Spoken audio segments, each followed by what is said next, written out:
தடைக்கற்கள் உண்டென்றாலும் அது படிக்கற்கள் என்று பாடினான் பாரதிதாசன். தமிழ்நாடு எந்த முடிவை எடுக்கிறதோ அதைத்தான் தென் மாநிலங்கள் எடுத்திருக்கிறது. இந்த மொழியின் மீது கொண்ட காதல் தான் நான் இன்றைக்கும் என்னை இயக்கிக் கொண்டிருக்கிறது. மொழி என்பது என்னுடைய முகம். என்னுடைய முகத்தில் அடுத்தவனுடைய முகவரி எழுத அனுமதிக்க முடியாது. திருக்கரல் சிலையை செய்து கங்கை கரையில் மூட்டை கட்டி வைத்திருக்கிறார்கள். ஆல்ரெடி சொல்லிட்டீங்க புக்ஸை பற்றி. இன்ஃபேக்ட் உங்ககிட்ட நான் பேசணும்னு ஆசைப்பட்டேன். அண்ட் ஐ திங்க் இவ்வளோ படிக்கிறதுனால எனக்கு சின்ன வயசில் நான் படித்த ஒரு 4 வரி பாரதிதாசனுடைய பெரியாரை பற்றி. தொன்று செய்து படுத்த பழம் தூயதாடி மார்பில் விழும் மண்டை சுரப்பு உலகத்தோடும் மன குகைக்குள் சிறுத்தையிடும் இன்னும் ஞாபகத்தில் இருக்கிற ஒரு விஷயம். இதை விட 4 வரியில யாருமே ஒருத்தர் அருமையா வர்ணிக்கவே முடியாதுன்னு தோணும். ரொம்ப அருமையா 4 வரியில வர்ணிச்சிருப்பாரு. இந்த மாதிரி உங்களுக்கு ரொம்ப ரசிச்ச சில விஷயங்கள் ஏதாவது இருக்கா? ஒரு பாட்டு சொல்லவா?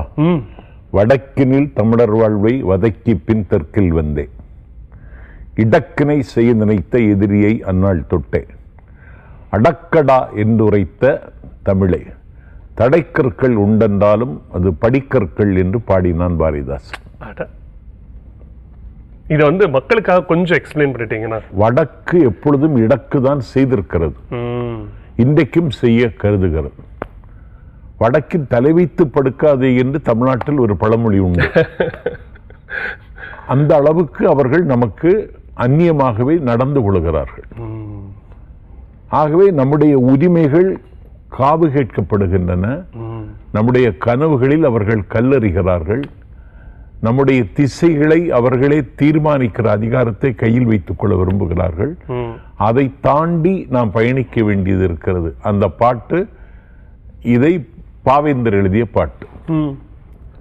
அவர்தான் சொல்றாரு, விண்ணிடை ரதமுருந்து மேதினி கலக்குதற்கும், பண்ணிடை தமிழை குலைத்து பாரினை மயக்குதற்கும், மண்ணிடை வாளை ஏந்தி பகைப்புலம் மாய்ப்பதற்கும், எண்ணில்லா தமிழருள்ளார் எனும் நிலை காண்பதென்றோ என்ற இயக்கம் அவருடைய நெஞ்சில் இருந்தது. அந்த இயக்கத்துக்கு இன்னும் நாம் தமிழ்நாட்டில் தீர்வு காணலை.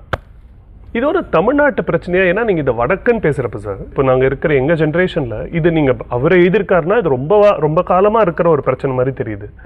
இது தமிழ்நாட்டுக்கு மட்டும் அதிகமா நம்ம பிரதிபலிக்கிற பிரச்சனை மாதிரி தெரியுது. இது கேரளாவோ இல்ல தெலுங்கானாவோ இல்ல கர்நாடகாவோ இந்த அளவுக்கு இதை பத்தி பேசுறாங்களா அப்படின்னு நினைக்கிறீங்க? இல்ல, தமிழ்நாடு எப்பொழுதும் தனித்துவமும் மகத்துவமும் கொண்டதாகத்தான் இருந்திருக்கிறது. தமிழ்நாடு எந்த முடிவை எடுக்கிறதோ அதைத்தான் தென் மாநிலங்கள் எடுத்திருக்கிறது. இன்றைக்கு தமிழ்நாட்டில் தாவேகா ஆட்சி, கேரளாவில் காங்கிரஸ் ஆட்சி, ஆந்திராவில் தெலுங்கு தேசம் சந்திரபாபு நாயுடுவின் ஆட்சி, தெலுங்கானாவில் ரேவந்த் ரெட்டி, கர்நாடகத்தில் டி.கே. சிவகுமார் ஆட்சி. ஒரு பிஜேபி அல்லாத ஒரு ஆட்சியை இந்த தென் மாநில மக்கள் உருவாக்கி இருக்கிறார். ஆகவே India could not be considered as a nation. இது ஒரு நாடல்ல, இது இணைக்கப்பட்ட துணைக்கண்டம். ஒவ்வொரு தேசிய மொழிக்கும் தனி தகுதி இருக்கிறது. எல்லா தகுதியும் உள்ள ஒரு மொழி என்னுடைய தமிழ் மொழி. ஒரு கிளாசிக்கல் லாங்குவேஜ் என்கிற செம்மொழிக்கு 11 தகுதியை நிர்ணயித்திருக்கிறார்கள் என்றால் அந்த 11 தகுதியும் உள்ள ஒரே மொழி என்னுடைய தமிழ் மொழி. இந்த மொழியின் மீது கொண்ட காதல் தான் நான் இன்றைக்கும் என்னை இயக்கிக் கொண்டிருக்கிறது. உங்களுக்கு என்னைக்காச்சும் இது தோணிருக்கா சார்? ஃபார் எக்ஸாம்பிள், தமிழ் நிறைய பேசுறோம், தமிழை ஒரு இணைக்கிற விஷயமா உபயோகிக்கலாம். பட் இதை தாண்டி அன்றாடம் விஷயங்கள் தேவை, மனிதர்களுக்கு தேவையான விஷயத்த கொஞ்சம் பின் தள்ளிட்டு மொழியோடைய முக்கியத்துவத்தை அதிகப்படுத்துற மாதிரி தெரியுதா சார்? அரசியல் மக்கள், ஏன்னா இப்போ நான் என்ன சும்மா ஒரு பிரதிபலிப்பா பார்க்குறேன். மக்கள் இது எங்க வயசுல இருக்கிறவங்கள தமிழ் எல்லாருக்குமே ரொம்ப பிடிக்கும் சார், அதுல டவுட்டே இல்லை. பட் தமிழுக்கு கொடுக்குற முக்கியத்துவம் மற்ற விஷயத்துக்கு விட அதிகமாக கொடுக்குறோமா சில நேரங்களில்? இல்லை, தமிழுக்கு முக்கியத்துவம் கொடுக்க வேண்டிய தேவை இங்கிருந்து வந்ததுன்னா, உலகத்தில் வளர்ந்த நாடுகள் எல்லாம் தாய்மொழியைத்தான் கல்வி மொழியாக ஏற்றுக்கொண்டார்கள். நம்முடைய இந்தியாவில் தான் இந்த கொடுமை. மொழி என்பது என்னுடைய முகம். என்னுடைய முகத்தில் அடுத்தவனுடைய முகவரி எழுத அனுமதிக்க முடியாது. மொழி என்பது என்னுடைய கலாச்சாரத்தை காப்பாற்றுகிற கவசம். இந்த கவசத்தை எந்த கட்டத்திலும் நான் கழற்றி தூர எறிந்து விட முடியாது. மொழி என்பது என்னுடைய உயிர். இந்த உயிரை நான் உதறிவிட முடியாது. ஆகவே மொழிக்காக வாழுகிற வாழ்க்கை என்பது நேற்றும் இருந்தது, இன்றும் இருக்கிறது, நாளையும் இருக்கும். இதனால நம்ம இன்னொரு இனத்தையோ இன்னொரு மொழியோ பகைத்துக் கொள்ளுகிறவர்களும் அல்ல. என்னுடைய மொழிக்கான இருப்பை நீங்கள் தர வேண்டும், அதிகார பீடத்தில் இருப்பவர்கள் என்பது தமிழர்களின் நீண்ட நாள் கோரிக்கை.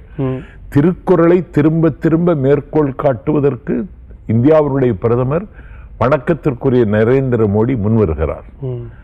ஆனால் இன்றைக்கு டெல்லி சென்று நிதியுதவி கூட்டத்தில் பேசிய தமிழக வெற்றி கழகத்தினுடைய தலைவர், தமிழ்நாட்டினுடைய முதலமைச்சர் திருக்குறளை தேசிய இலக்கியமாக அறிவிக்க வேண்டும் என்று கேட்டுவிட்டு வந்தார். இதுவரைக்கும் பதில் வரல, பதில் சொல்ல மாட்டாங்க. திருக்குறள் சிலையை செய்து கங்கை கரையில் மூட்டை கட்டி வைத்திருக்கிறார்கள். ஆகவே உள்ளத்துக்கும் உதட்டுக்கும் இட்டு நிரப்ப முடியாத இடைவெளி உள்ளவர்களால் இந்த நாட்டு அரசியல்ல ஒரு அழுக்கும் இழுக்கும் சேர்ந்திருக்கிறது என்பது நான் கவலையோடு பார்க்கிற பார்வை.